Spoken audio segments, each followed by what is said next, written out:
Welcome back to the Deep Dive, the show built to cut through the noise and deliver pure, concentrated knowledge extracted from the sources you need to be well-informed. Today, we are not just skimming the headlines about the market. We're doing an exhaustive study of the stock market, that essential aggregation of buyers and sellers of stocks, which, represent ownership claims on businesses. And our mission is crystal clear. We really need to understand the sheer, almost terrifying scale of this institution, how the plumbing of exchanges actually works.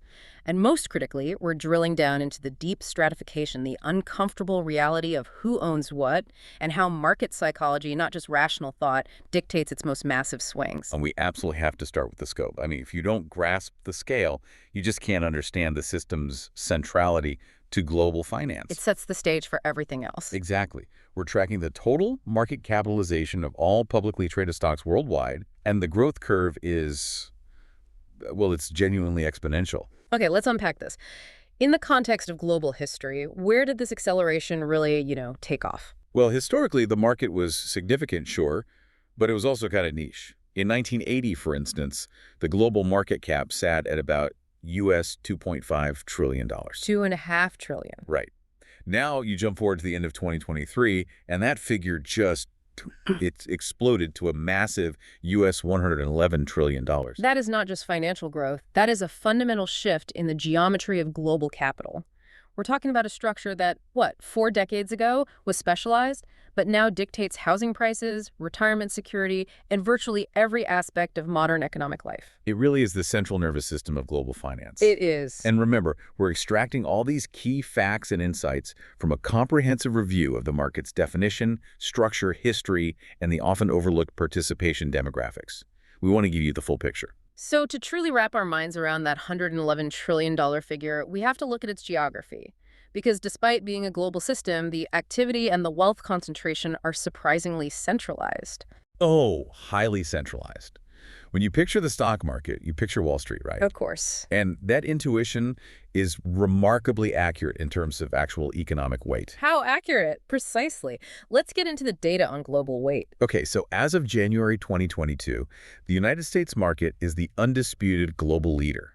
It accounts for about 59.9% of the world's total public equity capitalization. 59.9, so almost two-thirds. Almost two-thirds of all formalized corporate ownership is concentrated in one country's financial centers. That concentration is just staggering. It means that major regulatory or economic decisions made in Washington, D.C. or at the NYSE, they have an instantaneous, outsized impact on wealth creation everywhere else. Exactly. The nearest competitors are, well, they're far behind. Japan is at 6.2%, and the United Kingdom is at 3.9%. A huge gap. A huge gap. And this centralization isn't just national, it's also institutional. In 2016, out of about 60 or so formal stock exchanges worldwide, only 16 of them held a market cap of $1 trillion or more. Only 6. And those 16 massive exchanges accounted for 87% of the entire global capitalization. So the market is immense, but the true centers of gravity are very, very few. This helps explain why events on the major exchanges don't just ripple across the world, they generate immediate tsunamis. Speaking of those centers, let's define the plumbing. What is the fundamental regulatory function of a stock exchange or bourse beyond being just a physical or virtual meeting point? Well, it has 3 core functions that really make the whole system viable. First, it's a facilitator, a regulated marketplace where buyers and sellers read through their brokers and traders. Okay. Second, and this is crucially important for modern finance, it provides liquidity. Liquidity, meaning you can get your money out fast. Right. It means you can instantly convert your shares into cash without suffering a significant loss of value. Without exchanges guaranteeing that ease of movement, stocks would be far less attractive assets. So it turns an ownership stake into a highly tradable, readily available asset. What about the final function? The third function is acting as a guarantor of settlement. A guarantor? Yeah. When you buy a share, the exchange mechanisms ensure that the seller actually delivers the security and the buyer delivers the cash. They essentially eliminate the risk that your counterparty might default on the transaction. Which is fundamental for confidence. Absolutely. It's all about maintaining investor confidence. That guarantees trust. If I buy 100 shares of a company, I know I'll receive them, and the seller knows they'll get the money. It's a regulated ecosystem. Precisely. And the mechanism for facilitating those trades has gone through this radical transformation. contrasting the old physical floor with the speed of electronics. Yeah, the history is rooted in that open outcry method, that frantic scene of traders shouting bid and offer prices at each other. You still see it sometimes in commodity trading. Right, but that's largely a historical artifact in modern equity markets. Hmm. The modern trend is speed. We have purely electronic exchanges, like NASDAQ, where all trading is done over a computer network. And the trade is matched in milliseconds? Instantaneously, yeah. When a buyer's bid price hits a seller's ask price, it's done. But the New York Stock Exchange, the iconic symbol of capitalism, it still uses a hybrid model, right? It still has that famous physical trading floor. That's right. It blends the electronic order matching with the physical floor. And this leads us to a really specific, unique function on the NYSE floor, the role of the designated market maker, or DMM. The DMM, they're often described as this stabilizing force, but how do they operate in practice, and where's the incentive for them to maintain that stability? Okay, so the DMM is an individual or a firm assigned to a specific set of stocks. Hmm. Their primary regulatory job is to maintain a two-sided market, Meaning? meaning they are compelled to always be ready to make an order to buy and an order to sell. They have to ensure that trading can happen even if demand or supply temporarily dries up. So they provide constant liquidity, but what happens when the market is unbalanced and the bid price, what buyers are willing to pay, is far below the ask price, what sellers are demanding? That gap is called the bid-ask spread. And if that spread gets too wide, the DMM has to step in. They use their own capital, Their own money. their own money, or their own stock to effectively close that difference and facilitate the trade. It ensures the market stays orderly and doesn't suffer these extreme price swings just because of a lack of an immediate counterparty. That sounds incredibly risky, but also necessary for the market to function smoothly. If they're providing the stability, they must be profiting from the role somehow. That's the critical question. The DMM profits primarily from that bid-ask spread. Their job is to buy low and sell high, often collecting fractions of a penny on every single share traded. And they're doing a high volume of trades. A huge volume. Because they are the guaranteed counterparty. Their risk is mitigated by their specialized knowledge and the regulatory requirement that they maintain a substantial inventory ready to intervene. Is there a risk of moral hazard there? Well, that risk is always inherent whenever a central authority acts as a backstop. If traders know the DM is there to prevent a complete collapse, it could theoretically encourage slightly more reckless behavior. But the regulatory scrutiny on DMMs is extremely high to prevent them from exploiting their privileged position. So the DMM is the human face of order, backed by technology. But we know not all stocks trade this way. We often hear about trading that happens over the counter. Correct. Stocks can also be traded over the counter, or OTC. That just means they're bought and sold directly through a dealer network rather than on a formal centralized exchange like the NYSE. This market often deals with smaller, more speculative stocks. And historically, there were other alternatives too, right? Like third markets? Yeah, third markets like Internet were popular for a while to avoid exchange commissions, but they faced other issues, things like adverse selection and eventually a lot of regulatory scrutiny, especially with things like dark pools. Right, dark pools. The concept of adverse selection is always mentioned there. What exactly is that in the world of stock trading? Adverse selection is it's an information asymmetry problem. It happens when one party in a transaction has information about the security that the other party doesn't. So in a dark pool, a big institution might be selling off a massive block of stock without the sale immediately hitting the public price. Exactly. And that's the problem. If you're trading in a dark pool, you might be buying stock from someone who knows something fundamentally negative is coming down the pipe, and they're using that dark pool specifically to liquidate without sending a massive panic signal to the public market. So you're on the adverse side of the trade because of that information gap. Precisely. Now, the reason institutions use them, conversely, is to avoid showing their hand. If they tried to buy 1 million shares on the public exchange, the price would jump before they even finished their order. So dark pools, despite all the regulatory issues, they do provide a place to execute large trades without suffering that immediate price impact. It sounds like a constant regulatory balancing act, enabling efficient large-scale trading while trying to prevent informational exploitation. That complexity just underscores how intricate the plumbing of this $111 trillion market truly is. And having established the infrastructure, let's pivot to the human element. Who participates in this massive system and what factors draw them in or, well, keep them out. The primary motivation seems straightforward, right? The appeal of potentially higher returns compared to bonds or savings accounts or real estate. But our sources show that purely rational calculation only explains part of the story. That's right. Participation is influenced by these really complex factors.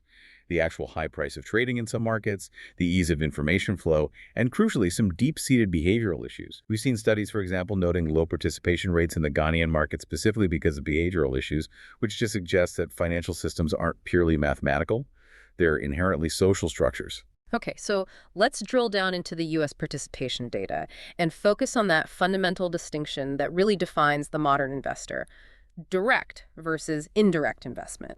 This distinction is paramount for understanding modern wealth distribution. So direct investment is when an individual owns the stock outright, maybe in a personal brokerage account. Right. And indirect investment is owning shares through third-party vehicles, primarily mutual funds, ETFs, or most powerfully, those employer-sponsored retirement accounts like 401ks. And the data shows a tectonic shift in how Americans invest, just in that period between 1992 and 2007. An undeniable shift. Direct participation stayed almost completely flat. They moved from 17.8% to 17.9% of households. Yep. Barely a change. Nothing. But indirect participation, mainly through retirement accounts, it surged. It went from 39.3% to 52.6%. And the median value of those holdings more than doubled in that same period. That's a massive transfer of capital flow. It's steering individual investors away from picking their own stocks and towards institutional management. Why did that happen? It sounds like government policy played a direct role. Oh, absolutely. The differential growth is a direct consequence of the U.S. tax code structure, which powerfully incentivizes indirect investment. Explain that incentive mechanism for our listener. How does it work? Okay, so when you invest directly, you use money that has already been taxed, your post-tax dollars.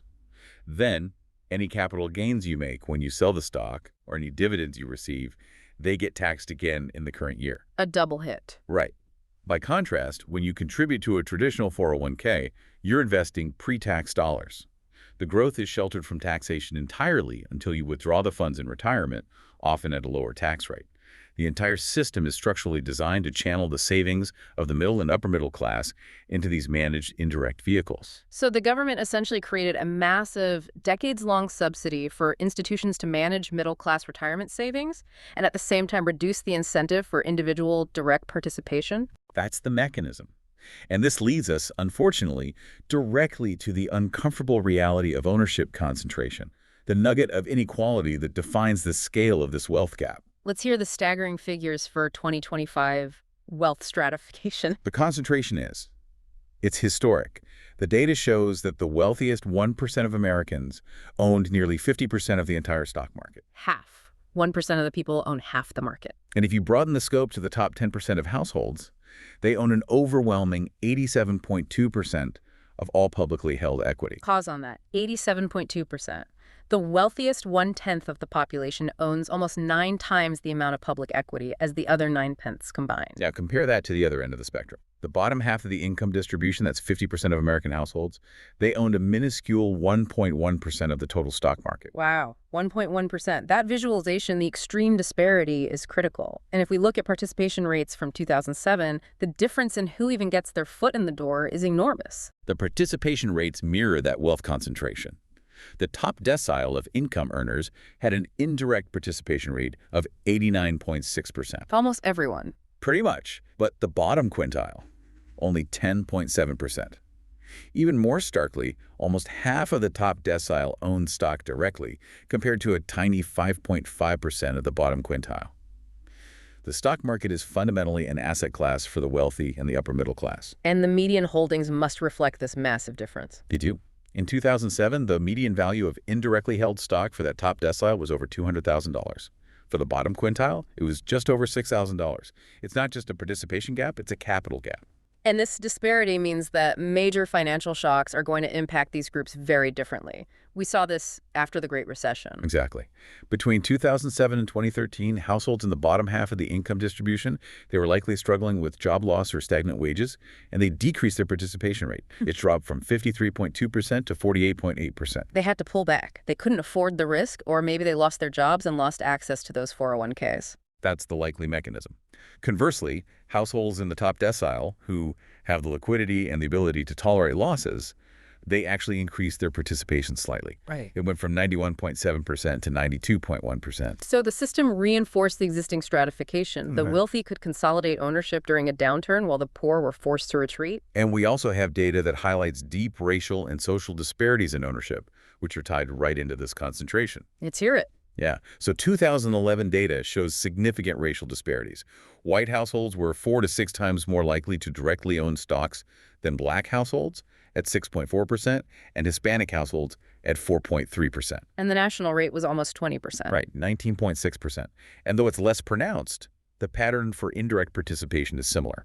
So given the potentially high returns, that historical 10% average we'll talk about later, Yeah. why is the barrier to entry so massive that over half of American households aren't participating, even indirectly? Researchers have identified two key mechanisms. The first one is fixed costs. And this is a really profound insight. One study concluded that a fixed cost of just $200 per year is sufficient to explain why nearly half of all U.S. households do not participate. $200? That sounds almost trivial in the context of global finance. What exactly is this $200 annual fixed cost that acts as such a powerful deterrent? It's not just commissions or maintenance fees, because those have largely disappeared in modern brokerage accounts. It's the hidden costs. This $200 covers the cognitive load, the time and effort you need to learn the system, open an account, file the necessary tax paperwork, and crucially, the cost of information. Ah, so the time. The time. If you feel you need to spend 10 hours researching before you invest your first $500, that time is an economic cost. For low-income households, the annual expected return might not feel worth that initial effort, and the risk of misunderstanding a really complex system. So it's an informational and psychological barrier that's masquerading as a financial one. If you're living paycheck to paycheck, allocating $200 or the time needed to acquire the knowledge is a massive opportunity cost that outweighs the abstract promise of long-term returns. Precisely. And the second factor is sociability, or social capital. This suggests that investment knowledge and comfort it diffuses through communities. If you live in a community, a neighborhood, an office, a family, where people regularly discuss their 401ks or mutual funds or how to set up a brokerage account, the transaction cost of knowledge is dramatically lowered. You learn by osmosis. And if you don't have that exposure, if none of your neighbors or colleagues participate, that informational fixed cost of $200 becomes infinite because you have to learn everything from scratch, relying on unfamiliar, complex financial media. That's the feedback loop. This explains why the racial and income disparities are so stubborn. If marginalized communities lack the historical context, the wealth foundation, and the social network for knowledge diffusion, they are perpetually subject to that prohibitive fixed cost. And that perpetuates the 1.1% ownership figure for the bottom half of the nation. It transforms investment access from a purely financial problem into a social and cultural one. We've established the geography of capital and the stratification of ownership. Now we shift our focus to the dynamics, how prices actually move, and why sometimes they move without any apparent reason at all. For decades, the intellectual foundation for this was the efficient market hypothesis, the EMH. Right, the EMH. In its strictest form, it states that asset prices reflect all available information. So if a stock is trading at $50, that price is the perfect, rational amalgamation of every known fact, financial report, and public opinion about the company. Which means you can't consistently beat the market because all the information is instantly priced in. That's the theory. If that were strictly true, we should never see these dramatic, chaotic, unexplained price shifts. But we have. And that brings us to the great contradiction that really shattered the hard EMH, the 1987 Black Monday crash. Black Monday, October 19th, 1987. The Dow Jones Industrial Average plummeted 22.6% in a single trading day. 22.6%. It remains the largest one-day percentage decline in U.S. history.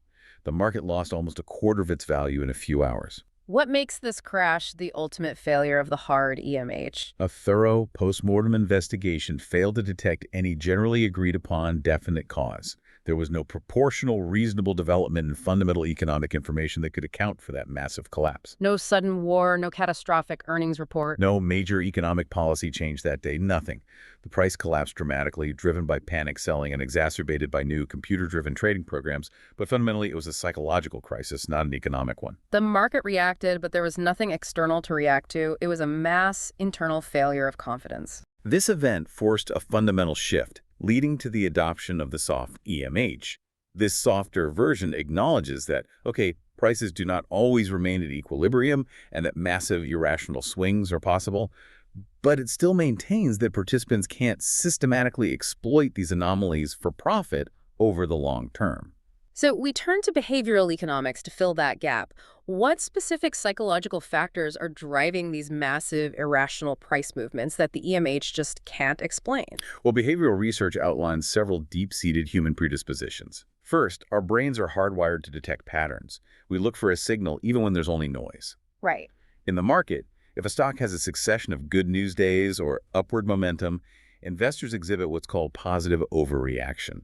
They perceive a sustainable trend that may not be fundamentally supported, and that leads to self-fulfilling price surges, a bubble. This is confirmation bias in real time. We want the narrative to be true, so we overweight the positive signs and underweight the negative fundamentals. And this overreaction creates a crowd. And that crowd mentality is the second major factor: group thinking. Humans are social animals. We feel cognitive dissonance when we hold an opinion that differs wildly from the majority. Think of how hard it is to be the first person to invest when everyone else is pulling their money out. The risk isn't just financial, it's social. Exactly. People prefer to have their opinion validated by the group. So when euphoria or panic starts, this group thinking quickly overrides individual, rational assessment, and it amplifies the move far beyond fundamental value. That's why financial bubbles are often described as manias. The market ceases to be a machine for calculating value and becomes a collective expression of hope or fear. And behaviorists capture this distinction beautifully, using a gambling analogy. In normal, rational times, the market is like roulette. Roulette. Yeah, the probabilities of an outcome are known, and they are largely independent of what other players are doing. Your neighbor's bet doesn't change where the ball is going to land. Okay, but when does the game shift? In times of market stress, when the system is buckling or some major piece of information hits, the game suddenly becomes like poker. Poker. In poker, your success depends entirely on reading the psychology of the other investors. You might have a great hand, but if you perceive the market as overwhelmingly panicked and about to fold everything, your best move might be to sell, not hold. The psychology of others becomes the heaviest weight in your decision. That is a fascinating shift. It means the critical skill changes from economic analysis to mass psychological assessment the moment a crisis hits. And these mass psychological failures, they lead to crashes. They do. A crash is a sharp, sudden dip in share prices, almost always ending speculative bubbles and driven by that loss of confidence and panic. We have a long history of them. The Wall Street crash of 1929, the 1987 Black Monday, the 2007-2009 Great Recession, where the S&P 500 fell 57%. And the very compressed 2020 COVID crash. Exactly.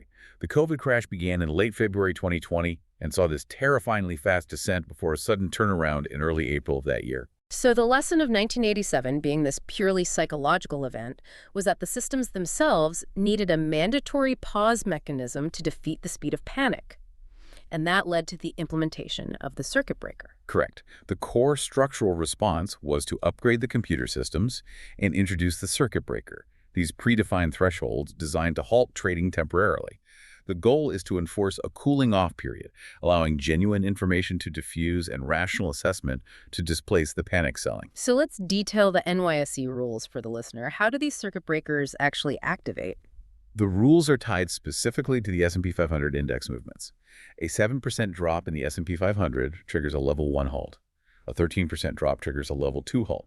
Both of these halts will freeze trading for 15 minutes. And the most severe? A 20% drop. That triggers a level 3 halt and stops trading for the entire day. And critically, there's a time cutoff on those first two levels, which I think often gets missed in the headlines. The 3:25 p.m. rule.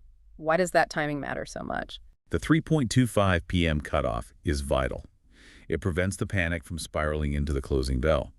If a 7% or 13% drop occurs late in the day, after 3:25 p.m. Eastern Time, the circuit breaker does not halt trading. It just lets it run out. It's allowed to close, but the next morning the circuit breaker rules immediately apply. This rule exists because closing the market entirely right before the end of the day can create tremendous operational and settlement issues, and that could potentially exacerbate panic overnight. By letting it close, it ensures that if the market is going to open severely down the next day, it does so in a controlled environment, not during the chaotic last few minutes of trading. That's a fascinating insight into the regulatory mind. It's an admission that sometimes the collective psychological momentum of the market is just too powerful for rationality to overcome, and the only solution is a forced timeout. And if market psychology drives the size of the moves, leverage is the amplifier. Leverage is simply a financial strategy that allows traders to control much larger blocks of stock than their immediate capital would normally allow. It exponentially increases both potential profit during a surge and, critically, potential loss during a panic. We should detail the two main leverage strategies that magnify market chaos: short selling and margin buying. Let's start with short selling. It's often villainized, but it's a necessary component for price discovery.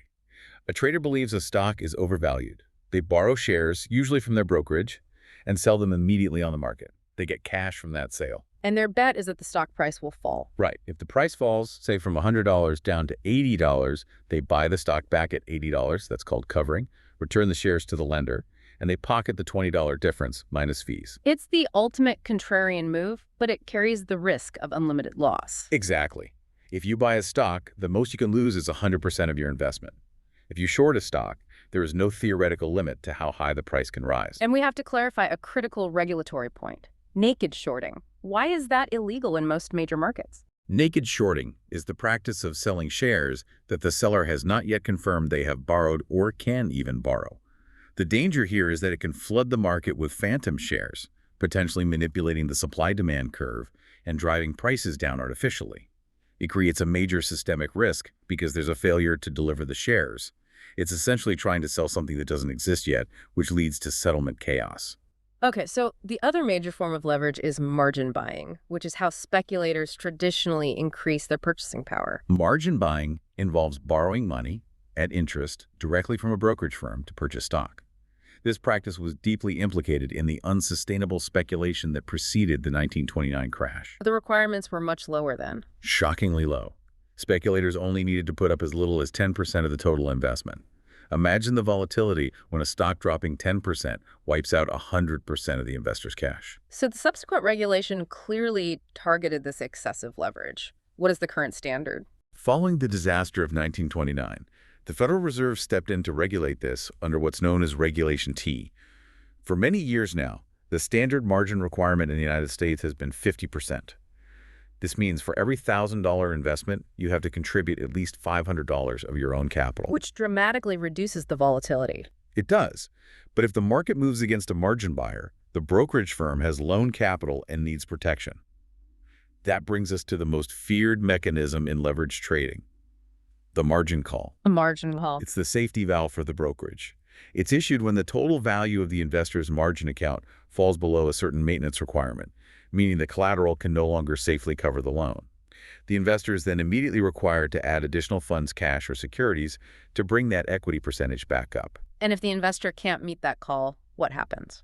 If they fail to provide the funds quickly, the brokerage firm is legally and contractually obligated to liquidate, to sell off the margin securities or any other assets in the account to protect its loan position. Modern trading systems ensure these calls are automated and rapid. That acceleration is what makes margin calls so dangerous during a generalized downturn. A crash doesn't just trigger individual losses, it triggers mandatory automated selling across thousands of accounts. It's a massive fuel injection into the selling spiral. Yeah, it creates a forced contagion. The brokerage firm is protecting itself, but in doing so, it forces price discovery lower, which triggers more margin calls elsewhere. That mechanism is just a powerful amplifier of market stress and volatility. It is. So we covered a tremendous amount of ground today, navigating the sheer scale of the stock market, the technical plumbing of the exchanges, the profound inequality in ownership, and the psychology that overrides rationality during stress. Let's quickly summarize the critical takeaways for you. We started with the immense scale, that global market cap hitting US $111 trillion by 2023. A huge number. Then we showed the immense concentration of ownership. The wealthiest 1% of Americans own nearly 50% of that market, while the entire bottom half owns just 1.1%. So stark. And finally, the market is demonstrably not the rational machine of economic theory. We see that with Black Monday and the need for circuit breakers, which is a direct admission that panic requires a timeout. It's easy to focus on the crashes and the risk, but the reason people participate, even indirectly, is the promise of long-term returns. What is the benchmark average? Well, our sources indicate that the historical average annual growth rate of the S&P 500 index, a key benchmark for U.S. equities, has been remarkably consistent, around 10%. 10% average return over decades. That's the engine that drives those retirement accounts. But that leads us directly to our final provocative thought for you to explore. While 10% is the nominal return, we had to factor in the impact of inflation, which typically averages, 2% to 3% annually. This inflation constantly erodes the real purchasing power of your money. Right. So in a market that's dominated by these indirect tax advantage retirement accounts, where the money is locked away for decades, the critical question is, how much of that long-term 10% gain is truly felt by the average retail investor after you account for inflation, the often hidden fees of their managed funds, and the taxes upon withdrawal?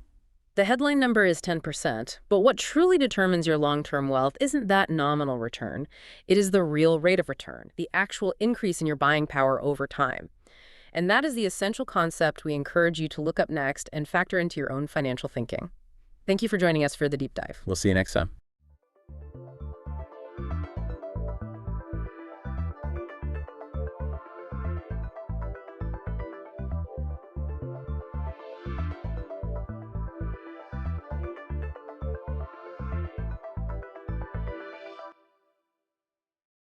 Okay, let's unpack this. Welcome back to the deep dive. Our mission today is arguably one of the most fundamental in all of industrial history. We were taking a deep dive into the steam engine. This is the piece of technology that literally built the modern world, transitioning us from, muscle power to mechanical might in what feels like the blink of a historical eye. It really is the essential infrastructure, isn't it? Yeah. But it's often just relegated to a history textbook. We see these images of, massive clanking locomotives or old Victorian factories, and we think of it as obsolete. But the core concept, this external combustion heat engine that uses pressurized steam to perform work, is still the single most important technology in large-scale global power generation. Absolutely. If you turn on a light switch pretty much anywhere in the developed world, you are almost certainly relying on the descendants of the steam engine. You are. And I think that's a crucial distinction we need to make right out of the gate. We're talking about an external combustion engine. It's not like the internal combustion engine in your car. So what does that separation mean thermodynamically and, practically? Well, practically, it just means the entire system is segmented. You have a furnace or some kind of heat source where the fuel burns, but the combustion products, the smoke, the hot gases, they never actually enter the cylinder. Right. The working fluid, which is just water converted to steam, stays completely separate. It often works in a closed loop. That steam pressure then pushes a piston back and forth, what we call reciprocating motion, and that force is converted into rotational work. Through a connecting rod and a crankshaft. Exactly. And when we look at the physics of how that happens, especially in its most idealized, most efficient form, we are talking about the Rankine cycle. The Rankine cycle is the thermodynamic law. It governs virtually every modern high-output power station today.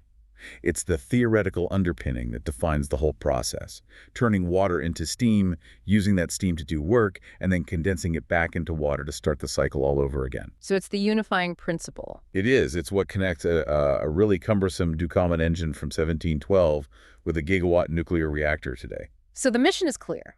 We're tracing this revolutionary idea from its origins, analyzing the critical mechanical problems that engineers solved over 3 centuries, and explaining why, despite being replaced in cars and trains, it remains indispensable. If the Rankine cycle is the goal, where did this slow evolution of heat and pressure even begin? It began with demonstration, not really application. We have to go way back. We have to start with the ancients. The first recorded instance of any machine powered by steam is Hero of Alexandria's Aeolipile in the 1st century AD. Ah, right. That's often described as just a novelty, isn't it? Like a parlor trick. Exactly. It was a remarkable piece of engineering for its time, and don't get me wrong. It was essentially this hollow sphere mounted on pivots. Steam was fed into it, and 2 jets expelled the steam tangentially, which made the sphere rotate, and rotate rapidly. So it was a kind of reaction turbine. A very rudimentary one, yes. It was used to demonstrate the potential of steam pressure, but it was never intended to do actual useful work. It was a curiosity that then basically vanished from the record for well over 1,000 years. So the idea of steam power was there, but the economic and engineering pressures just weren't in place until much, much later. What brought it back into the practical conversation? One single problem: water. Specifically water filling up mines. As mining tech improved and shafts went deeper, traditional methods like, bucket chains pulled by horses or just manual labor became completely unsustainable. They hit a wall. They hit a wall. And we see early attempts to solve this, like Geronimo de Ayance y Beaumont's patented steam-powered water pump in 1606. It was designed specifically for draining inundated copper and silver mines in Spain. So that establishes the economic driver. If you can't drain the mine, you can't get the resource. And the high demand for coal, the very fuel used to power these engines, just made the problem worse, forcing deeper and deeper shafts. This need for deep pumping power brings us to the first commercially viable engine. That would be Thomas Savery, who patented his miner's friend in 1698. This was the first true commercial device, though, we hesitate to call it an engine in the modern sense because it had no piston. So how did it work without a piston? How did Savery's pump actually function? It relied purely on pressure and vacuum. Savery would introduce steam into a chamber, then he'd quickly condense that steam by just cooling the outside of the chamber. That created a powerful vacuum inside. This vacuum would suck the water up from the mine shaft into the chamber. Okay, so that's the first lift. That's the first lift. Then a fresh charge of high-pressure steam would be introduced, and it would press directly down on the surface of the water to force it up to the surface. It sounds incredibly simple and elegant, which is probably why the sources noted it was pretty cheap to build. Cheap, yes, but very dangerous and severely limited. Because the steam pressure was applied directly to the water, the walls of that vessel had to be incredibly strong to prevent rupture. And the suction part has a physical limit, right? It does. The limit of a suction pump is only about 30 feet, regardless of how strong your vacuum is. So for deeper lifts, Savery had to rely purely on steam pressure and the early boilers.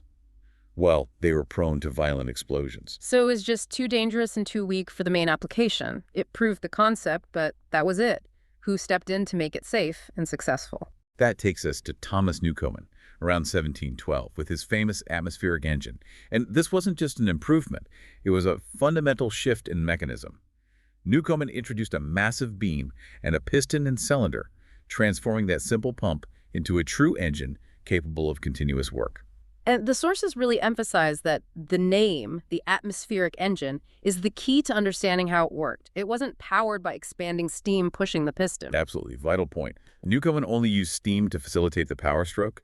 He would fill this massive cylinder with low-pressure steam, then inject cold water directly into the cylinder itself. Okay, so that instantly condenses the steam. Instantly. It creates a near-perfect vacuum under the piston, and the actual working force was just normal atmospheric pressure, about 14.7 pounds per square inch, pushing the piston down into that vacuum. So the atmosphere did the work. Newcomen just created the condition for the atmosphere to act. Precisely. It was air pressure doing the heavy lifting, which is why these early engines required enormous cylinders just to get a usable amount of force. But the success was immediate and huge. Newcomen's engine worked at greater depths and more safely than Savery's. It quickly spread across the coal fields of Britain and Europe. But it had that fundamental, self-inflicted thermal wound. Oh, the coal consumption was outrageous. To condense the steam, you sprayed cold water into the cylinder, cooling the cylinder walls. Then, on the very next stroke, you had to reintroduce hot steam, which then had to reheat those massive cold metal walls. This cyclical heating and cooling wasted colossal amounts of heat energy in every single stroke. And that inefficiency was the technological ceiling for decades, until James Watt, starting in the 1760s, tackled that specific thermal flaw. This is the Watt revolution. What was the aha moment for him? Well, the legend goes that Watt was repairing a model of a Newcomen engine and just became fixated on how much steam it wasted. His core insight was simple but genius. Why cool down the very thing you're trying to keep hot? The cylinder should always be kept hot. So how did he manage condensation without cooling the cylinder? His solution was the separate condenser, which he patented in 1769. He piped the spent steam out of the working cylinder into a separate cooled vessel just for condensation. The main cylinder stayed hot, maintained by a steam jacket, while the condensation happened somewhere else. Which meant the engine was no longer wasting all that heat reheating the cylinder walls over and over again. Tens of thousands of times a day, yes. And the immediate economic impact of that change is what really accelerated everything. We have the numbers. Boulton and Watt's engines used half the coal of the best Newcomen designs. Look at Watt's own measurement of efficiency, which he called duty. An average Newcomen engine delivered about 5 million foot-pounds of work per unit of coal. Watt's early engines, they averaged 17 million, a threefold improvement. This wasn't just better physics, it was a revolutionary business model. In places where coal was expensive, Watt's engine was profitable. Where a new Coleman engine would bankrupt you, they even leveraged this. Boulton and Watt sold engines on credit and often took a share of the fuel savings as payment. They weaponized efficiency. A brilliant blend of engineering and finance. But Watt's initial engines, like Newcomen's, were still primarily massive, stationary pumping engines. To truly revolutionize manufacturing, he needed rotary motion. That was the next major hurdle. They had this powerful back-and-forth pumping action. But to drive factory lathes and looms, they needed continuous, smooth, circular motion. Watt was initially constrained by James Pickard's patent on the simple crank and flywheel. So Watt had to invent a workaround. He did. He famously used the sun and planet gear, which achieved rotary motion without violating the patent. But more importantly, he added other critical features.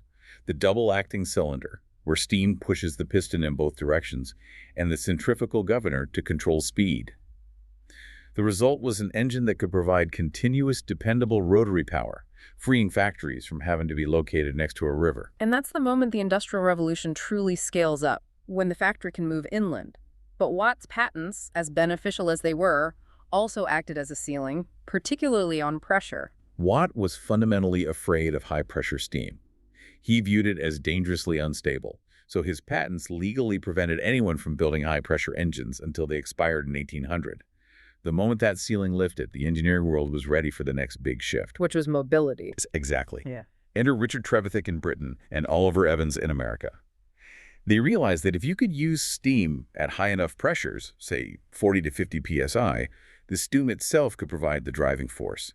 No massive vacuum vessel, no huge cylinder needed. You just push the piston and then exhaust the steam into the atmosphere. And the immediate benefit there is power density. A high-pressure engine was way more powerful for its size. Oh, the difference was night and day. Watt's engines were slow, massive, stationary. Trevithick's high-pressure engine, patented in 1802, was compact, powerful, and it could move. It was the prerequisite for the steam locomotive, for steamships, for everything that came next. And Trevithick also refined the pumping engine with the Cornish engine, didn't he? He did, starting in the 1810s. This was a highly specialized compound cycle engine. It used high-pressure steam expansively first, and then condensed the lower-pressure exhaust steam. It was designed for heavy pumping duty and achieved efficiency that rivaled Watt's best work, but at much higher power levels. Okay, so now we have the historical context. Let's turn to the mechanics. Let's tear the whole thing down. What are the essential physical components of a modern steam plant? Well, you're going back to the Rankine cycle, which defines the 4 stages. First, you need a heat source and the conversion vessel, the boiler or steam generator. And the engineering of the boiler itself saw huge evolution, specifically in how heat was transferred.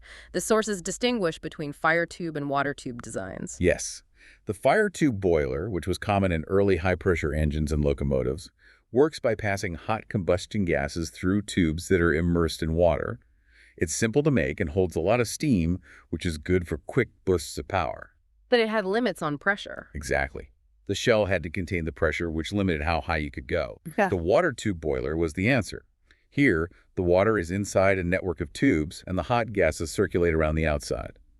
This means the pressure is contained by many small diameter tubes, which are inherently much stronger. They can handle vastly higher pressures and temperatures. And to get maximum efficiency, you don't just want steam, you want better steam. Which brings us to superheating. What is that, and why is it so important? Well, when water boils, the steam it produces often contains tiny suspended droplets of liquid water. We call that wet steam. Wet steam is inefficient and it's destructive. It causes erosion and, critically, it contributes to our old enemy, cylinder condensation. So superheating is the fix for wet steam. It is. After the steam leaves the main boiler drum, it's routed through a secondary set of tubes, the superheater, often placed in the hottest part of the furnace. This raises the steam temperature well above the boiling point without increasing the pressure. That extra heat turns all those water droplets into dry, invisible, high-energy superheated steam. So we've generated our high-pressure superheated steam. Next, it moves to the motor unit, the piston or the turbine. After it does its work there, what happens to it? It moves to the final stage, the cold sink, the mechanism for rejecting waste heat. Every heat engine has to have this step. In the simplest case, like a steam locomotive, the cold sink was just the atmosphere. Which is terribly inefficient, but very convenient. Very convenient. Locomotives vented steam directly out. The clever trick there was venting some of that exhaust up the chimney through a nozzle, the blast pipe, which created a powerful suction, making the fire burn hotter, great for power, terrible for efficiency. You lose all latent heat. So for any static application or a ship where fuel weight matters, they had to recover that heat, which requires a condenser. Absolutely. The goal of the condenser is to create a vacuum at the exhaust end, increasing the pressure difference across the piston, and to turn the steam back into liquid water for recirculation. The big innovation here was the surface condenser in the 1830s. To avoid fouling the boiler with salt water, right? Yeah, exactly. The surface condenser used tubes to pass cooling water through, while the exhaust steam condensed on the outside of those tubes. This kept the pure boiler feed water completely separate from the cooling medium. Okay, so we've got the full anatomy. But let's return to the elephant in the cylinder. That fundamental thermodynamic challenge of the simple reciprocating engine. The problem Watt solved, but which continued to plague engineers. Right. Think about the inside of a single expansion cylinder. When the high-pressure steam enters, it expands and its temperature drops significantly, maybe hundreds of degrees, in a single stroke. The metal cylinder walls are exposed to this huge, instantaneous temperature drop. So they end up at a temperature somewhere in the middle. Yes, and when the fresh, hot, high-pressure steam comes in, it immediately hits these relatively cooler metal surfaces. A huge portion of that steam doesn't push the piston.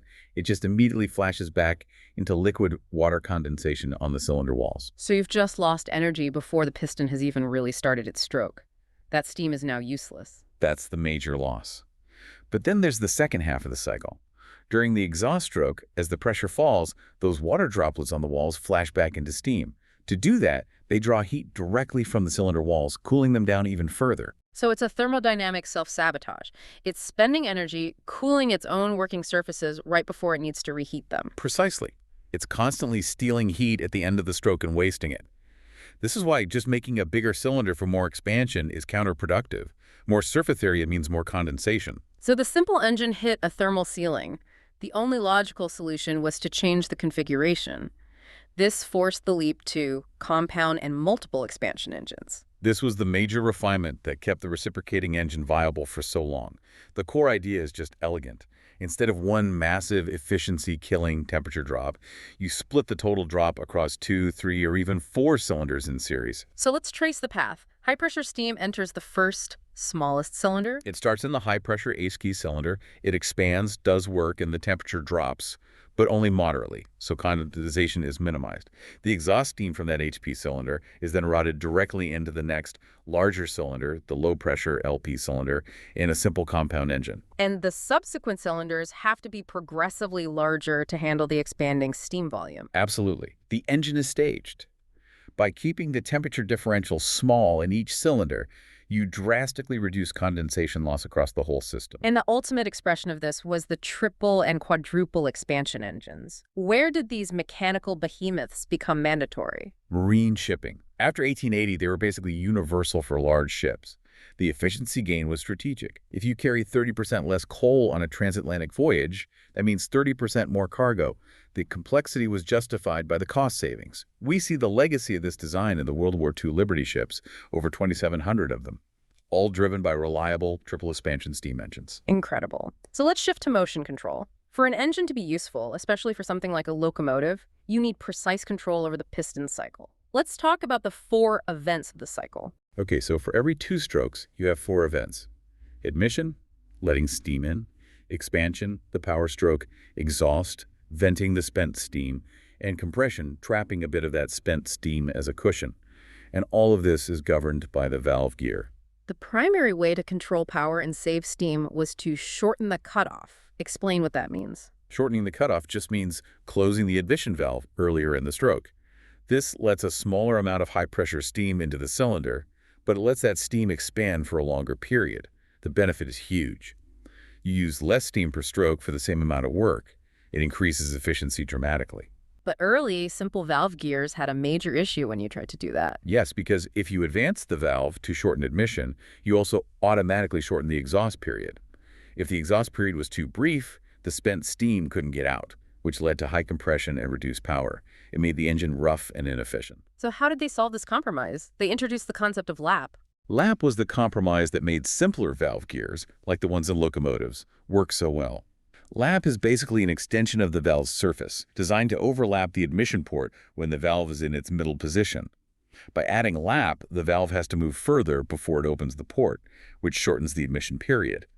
But crucially, the geometry means the exhaust side of the valve stays open for longer. Pure mechanical genius. Mm. A subtle change in geometry to fix a huge thermodynamic problem. And you mentioned compression. Why is that essential, not just a side effect? Compression is vital for the mechanical health of the engine. Before the exhaust valve closes, a small bit of low-pressure steam is trapped. This steam is then compressed as the piston comes to the end of his stroke. It acts like a cushion. Exactly. A pneumatic dampener. It absorbs the momentum gently, avoiding the terrible mechanical shock of the piston slamming into the suddenly admitted high-pressure steam on the reversal. And these are incredible levels of precision. How did engineers actually monitor these complex cycles? That's where instrumentation became critical.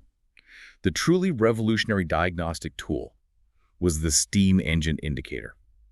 This instrument mechanically traces the pressure inside the cylinder throughout the entire cycle onto paper, generating what we call an indicator diagram. What can you read from that diagram? Everything.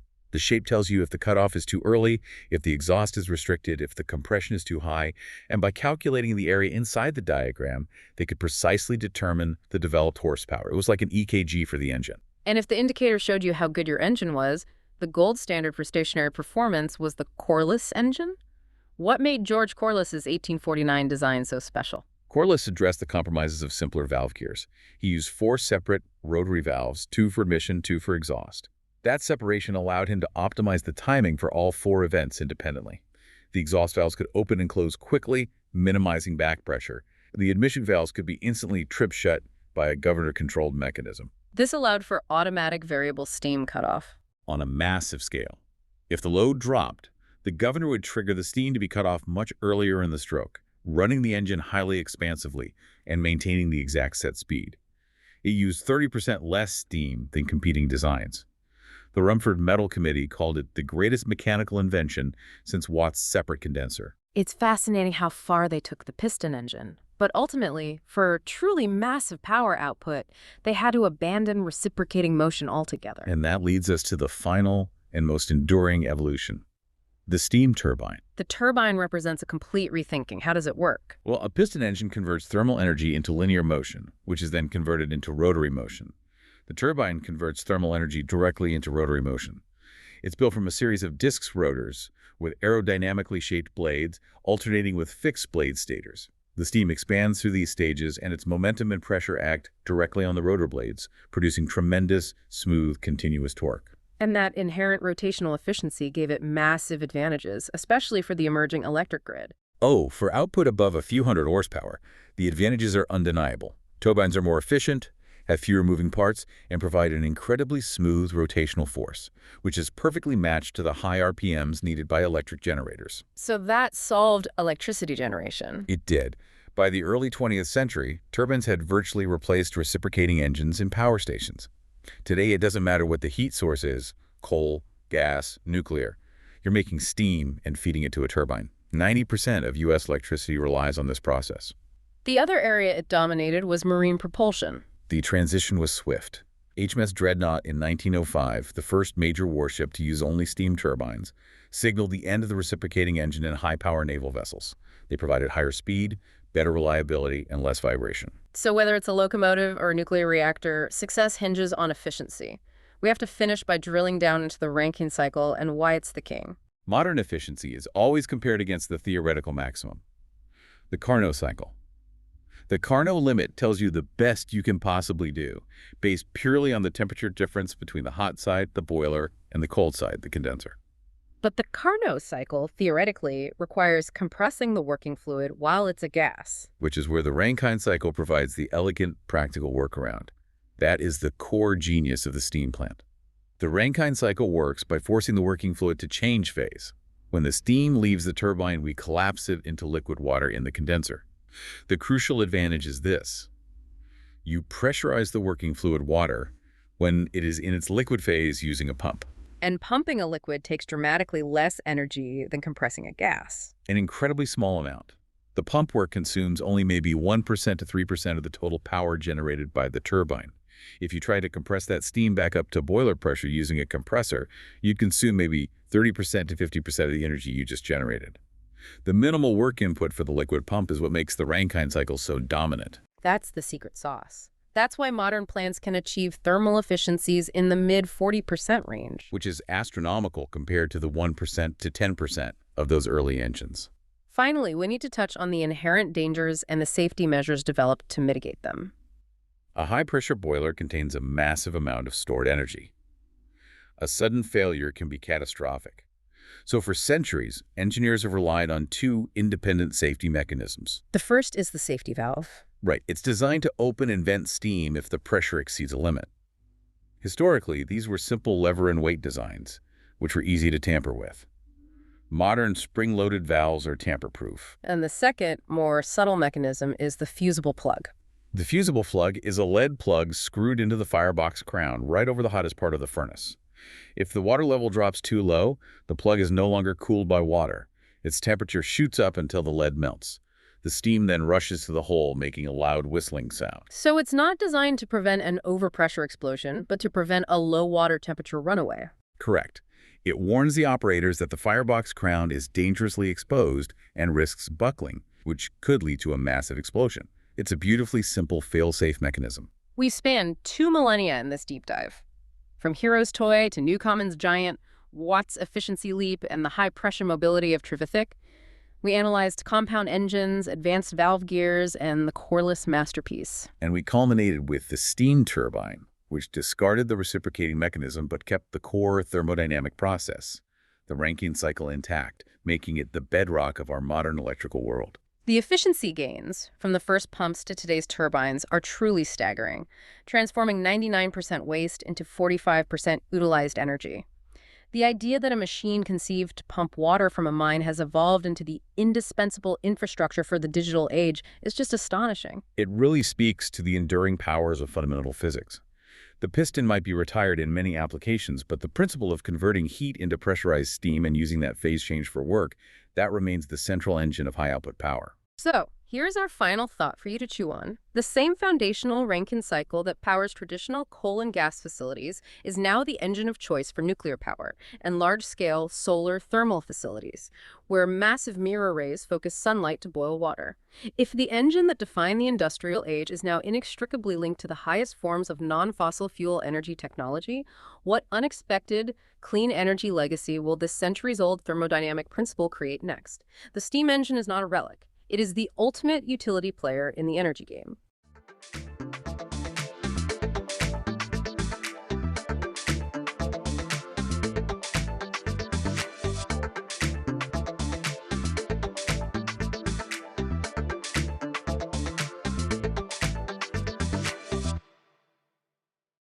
Welcome to the Deep Dives, where we take a complex set of sources, historical records, scientific journals, contemporary letters, and boil them down into the essential knowledge you need. We're here to give you that contextual clarity, those surprising facts that help you see history not as, a list of dates, but as a series of connected, often very dramatic events. And today we are going deep into an event that might be one of the most stunning examples of, environmental determinism in modern history. It really is. We're looking at a single catastrophic climate event that didn't just cause hardship. It fundamentally rerouted the flow of 18th century Europe, politically, militarily, demographically, the works. So our mission today is to unpack the scale, the agony, and the enduring scientific mystery surrounding the winter of 1708 to 1709. An event known in England as the Great Frost. And in France, where the suffering was maybe most concentrated, as Le Grand Hiver, the Great Winter. And it's so important to understand this right up front. This wasn't just a severe winter. It was an extreme outlier, even for an age that was already colder than ours. Right, the so-called Little Ice Age. Exactly. But our sources confirm this was the coldest European winter recorded during the past 500 years. When we talk about 1709, we're talking about a civilization-altering climate event. It slammed the continent with an intensity that, frankly, historians and scientists are still struggling to fully grasp. Okay, let's unpack that. If this was an outlier within an already cold era, We need specifics. Yeah. We need to move past the dramatic name and really quantify the cold itself. Let's do it. This is section 1, Yeah. establishing the ice line. Where do we even start with measuring something like that from so long ago? Well, we have the great fortune of having precise, detailed measurements from that period. It's thanks to the nascent scientific curiosity of the Enlightenment. The definitive data comes from a man named William Durham. William Durham. Who was he? He was a highly respected natural philosopher and observer. He was diligently recording temperatures in a place called Upminster, Great Britain, which is just east of London. And he wasn't just some guy with a thermometer, was he? He was part of that early network, the Royal Society correspondents, who were, establishing modern scientific methodology. That's the key. His record keeping gives us a truly reliable snapshot. And what Durham captured in his records is, well, it's staggering. On the night of January 5th, 1709, he measured a low of minus 12 degrees Celsius. Which is about 10 degrees Fahrenheit. Right. Now, that number on its own might not shock a modern listener, especially if you live in a cold climate, but the context is everything. Durham had been meticulously recording temperatures since 1697. So he had over a decade of data, a solid baseline. A solid baseline. And that minus 12-degree reading was the lowest temperature he had measured in the entire 12 years he'd been observing. It signaled that this cold air mass was fundamentally different from the standard harsh winters they were used to. This was a deep freeze he had never witnessed. As this wasn't just a localized thing hitting London. Not at all. The records show this cold system just enveloped the entire continent. The cold actually deepened as it moved eastward and inland. Durham's contemporaries across Europe recorded even more extreme lows. How low are we talking? In places like Paris, parts of Central Europe, you see lows consistently recorded down to minus 15 Celsius. That's 5 Fahrenheit. This wasn't a mere cold snap. It suggests a massive, stable, and incredibly deep mass of cold air locked over Europe for a very long time. Wow. And what's fascinating is that the scientific minds of the era, the people trained to be skeptical, they recognized how unusual this was almost immediately. They did, and that recognition is preserved in a really critical piece of primary source evidence. Durham himself, in his correspondence published in the Philosophical Transactions, made a claim that just cuts through all the scientific modesty of the time. What did he say? He stated, and I'm quoting here, "I believe the frost was greater, if not more universal also, than any other within the memory of man." Within the memory of man. I mean, think about the weight of that. This is a dedicated scientist writing for his peers. He's not trying to be sensational. He's declaring that this was the most profound weather event anyone alive had ever experienced. It immediately establishes 1709 as a landmark historical date, not just a footnote. And it confirms that the human perception of it, the feeling that this was unprecedented, it aligns perfectly with the data. To really drive home just how far this reached, I mean, a number like minus 15 is one thing, but what was the impact on places that should never get that cold? This is where we have to look south. We hear about the Thames freezing over, but that happened a few times during the Little Ice Age. The truly shocking evidence comes from Italy, specifically Venice. The sources give us this powerful visual. The frozen lagoon in Venice, a city built on water. The canals froze solid. The entire lagoon froze so solidly that we have historical documentation, even paintings showing people walking across it. They were setting up stalls, even driving carriages across areas that should have been open water in Venice.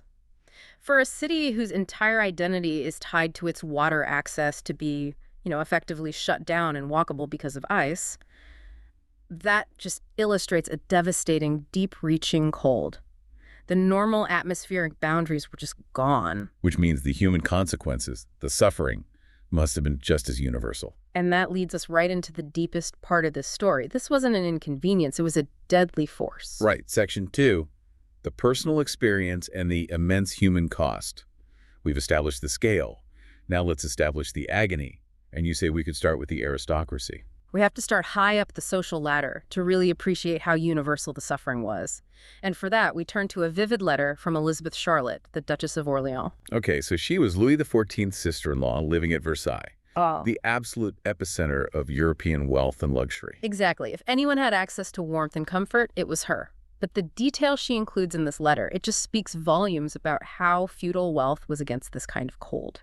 She wrote to her great-aunt in Germany. And what did she describe? She said she was completely wrapped in heavy furs with a roaring fire right next to her. Not a dying ember, a roaring fire. And the door was shut tight. And despite all of that, she was still shivering. That's incredible. If the best heating technology the Sun King's court could provide wasn't enough, what hope did an average person in a cottage have? None. It was an equal opportunity destroyer of comfort. But here's the most poignant detail in her letter, the thing that makes it so real. She said she was so cold she could barely hold her pen. Her hand was just paralyzed by the freeze penetrating the stone walls of the palace. That tiny detail, not being able to grasp a quill, that tells you more about the physical state of absolute crippling cold than any temperature reading. Precisely. And she summed it all up with her final sentiment. Never in my life have I seen a winter such as this one. And again, you have to remember, these people were used to harsh winters. For one of the most privileged people in Europe to call it unprecedented is a profound alarm bell. But her suffering was just discomfort. For most people, this was the start of a multi-year catastrophe. Let's get into the cost in France, because the sheer volume of death is, it's hard to comprehend. France was ground zero for the human toll. And the mechanism of death, it was complex. It started with the cold, but it escalated into famine. The Great Frost didn't just make life miserable, it actively destroyed the entire agricultural foundation for the next year. How? Was it just that the ground was too hard to plow? It was far more insidious than that. The extreme, sustained cold penetrated deep into the soil, far deeper than normal, and it killed the winter wheat seeds in the ground. Oh, wow. Winter wheat was the backbone of the French diet. It was the key crop that survived between the autumn harvest and spring planting. When the thaw finally came, farmers didn't find dormant fields. They found dead seeds. So the food for the next year was just gone. Gone. On top of that, the cold destroyed grapevines down to the roots, ruined olive groves, and even destroyed stored food. Wine and oils froze solid in their containers. It was a complete simultaneous failure across multiple key food groups. So the real death toll wasn't from people freezing during the winter, it was from starvation after. Absolutely. The immediate and devastating consequence was a famine that swept the country. And the estimates are that it caused 600,000 deaths by the end of 1710. 600,000. 600,000. To put that in perspective, France's population at the time was maybe 22 million. We're talking about the loss of roughly 3% of the entire national population in about 18 months. That is a demographic shockwave. And this happened at the worst possible political moment for the French monarchy. The worst. This famine hits while France is deeply engaged in the War of the Spanish Succession. Louis XIV's treasury is already depleted. He has a massive coalition of enemies, and now he has widespread famine at home. And the sources show that the political response was incredibly denial. Complete denial. The political sensitivity around this was just intense. Louis couldn't afford to project weakness to his enemies, the British, the Dutch, the Austrians, or to his own starving people. So the spin machine goes into overdrive. Yes, and the result is the existence of these contemporary nationalist claims driven by the regime that fiercely insisted there were no deaths from starvation in the Kingdom of France in 1709. Which is just a staggering lie. It is, but admitting to 600,000 deaths from hunger while you're trying to raise armies and fund a disastrous war, that would have been admitting complete political and structural failure. So the famine became a state secret. A national humiliation to be erased by propaganda. The Great Frost, then, wasn't just weather.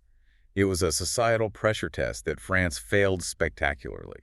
And that failure sets the stage for how this climate catastrophe acted as a catalyst on a much larger stage. It really proved that the ultimate balance of power in the 18th century wasn't held by artillery, but by the atmosphere itself. Which brings us to Section 3. The Frost's role in global conflict and migration. We're shifting focus north and east to Russia, where the cold didn't just disrupt a battle. It arguably decided who would dominate Northern Europe for the next 2 centuries. The Great Northern War. This is a perfect demonstration of historical timing. The winter directly impacts the balance of power between Sweden and Russia at a truly pivotal moment. Sweden was led by King Charles XII, famously aggressive, often successful, but marching deep into Russia is a logistical nightmare even in good weather. And the Great Frost made it a death march. The sources are clear that the Swedish invasion was notably weakened by the harsh conditions. They were exposed in open territory, constantly moving, and relying on foraging in lands that the frost had already destroyed. And we have specific, terrifying casualty data here. We do. The reports detail that the sudden extreme cold caused instant catastrophic loss. During a single night away from camp, at least 2,000 Swedish soldiers died. 2,000 men in one night. In one night. Not from combat. just from exposure, vanishing overnight, frozen solid. That loss is huge when you're that far from home and can't replace those men. The psychological impact alone must have been devastating. Waking up to find 2,000 of your comrades dead, not from a bullet, but from the air itself. Morale would have plummeted. And on the Russian side, Much better adapted, I assume. they were. Culturally and strategically, the Russian troops were more prepared, better equipped, and crucially, they adopted a cautious strategy. They stayed in their well-established camps while the Swedes were forced into aggressive maneuvering by their king. So Russian losses from the cold were much lower. Substantially lower. The Great Frost essentially acted as a strategic weapon for Peter the Great. He achieved a level of attrition against the Swedes that his own army didn't have to pay for. And this all leads to the decisive battle the following summer. Exactly. This disparity heavily contributed to the Russian victory at the Battle of Poltava. The Swedish army that fought that battle was already severely weakened, malnourished, and demoralized by the winter. Their fighting capacity was permanently degraded. The Great Frost arguably tilted the entire war. So it didn't just affect battles, it was pushing whole populations around. What about migration? This is another massive consequence. The winter severity is thought to be a really important factor in the large-scale emigration of the German Palatines from Central Europe. Right, they were already suffering from wars and high taxes. The frost was the final blow. It was the tipping point of utter hopelessness. If you're already struggling, and then a winter comes along that destroys your winter crops, your grapevines, your fruit trees, you face an immediate existential threat. Emigration, even the dangerous journey to North America, becomes the only rational choice. So this one climate anomaly contributes to a massive flux of Central European settlers into the British colonies, setting the stage for demographic changes that affect the New World for the next century. It's a perfect encapsulation of how a single winter can trigger these geopolitical and demographic cascades that play out over generations. We've established the scale, the suffering, the political denial, the military impact. But now we come to Section 4, the most compelling part of this whole story, the modern mystery. Right. Centuries later, with all our advancements in climatology, we still have a fundamental scientific puzzle that the Great Frost presents. Okay, let's get into it. We know it happened, but what caused it? What stands out to you about the modern roadblock to understanding the physics of 1709? What's truly fascinating is that the dedicated research this has spurred. It was a focus of the European Union's Millennium Project, which aimed to reconstruct past climate variability. They didn't treat 1709 as a footnote. They saw it as a massive, unexplained data point. So when modern climatologists look at this, they're searching for known culprits, right? Mm-hmm. Big volcanic eruption, a shift in ocean currents. Exactly. They look for things like a strong negative phase of the North Atlantic Oscillation, the NAO, which can block warm Atlantic air from reaching Europe. Did they find it? They found. Not really. While some elements of that were present, the known causes of cold weather in Europe today simply cannot account for the sheer intensity, the massive geographical reach, and the prolonged duration of the cold in 1709. What about a volcano? No massive preceding volcanic eruption that could fully explain it. The mechanism that drove the Great Frost is, scientifically, still elusive. So we have detailed records showing a phenomenon happen, but our modern climate models, built on centuries of physics, cannot successfully recreate the conditions that led to it. That's the thing. It implies a missing or a poorly understood variable in the Earth's system itself. The models run, but the parameters you need to reproduce that kind of extreme, widespread, sustained cold just defy what we currently correlate with European cold waves. It's an anomaly that suggests climate dynamics can reach limits far outside our expected norms. And that's not just a historical curiosity. It challenges our ability to predict and prepare. It means the physics underlying the single coldest event in the last 500 years of European history is still basically a ghost in the machine. There's a quote that sums this up, isn't there? There is. It's from a climatologist, Dennis Wheeler, at the University of Sunderland. He summed up the whole scientific puzzle perfectly. He just said, something unusual seems to have been happening. That is the most measured and, frankly, terrifying quote possible. A stark reminder that the climate system can still throw a curveball that we just haven't accounted for. So the synthesis of our deep dive really rests on 3 pillars. First, the unimaginable personal suffering and the famine that led to the loss of 3% of the French population. Second, the fundamental geopolitical shift, where the frost helped swing the Great Northern War toward Russia. And third, this modern scientific mystery, the proof that we still don't fully comprehend the extreme limits of climatic variability. It's a profound demonstration of how vulnerable even advanced societies are to rapid, catastrophic climate shifts, even if they only last for one winter. The consequences echoed for decades. The Great Frost wasn't just a cold wave, it was a devastating historical driver. So to quickly summarize the key nuggets for you, remember the unprecedented temperature, -12 degrees Celsius in England, even colder inland. Remember the horrific human toll, 600,000 deaths from famine in France alone. And remember that this single season was instrumental in swinging a major European war. And the relevance of this deep dive for you, the listener, is clear. Historical climate events were not just background details. They were the primary engines of political and social transformation. The architecture of the 18th century was shaped by the atmosphere just as much as by the ambition of its kings. And that leaves us with our final thought for you to mull over. We know what happened in 1709. We know its profound, catastrophic effects on war, on hunger, on migration. But given that our modern climate models still can't explain the physics of the Great Frost, what hidden, unpredictable climate mechanisms could be at play that we still don't understand? And what might that imply about the severity of future, currently unpredictable climate events that could suddenly appear completely outside of our known parameters? A question that demands continued scientific humility and historical vigilance. Thank you for joining us on this deep dive.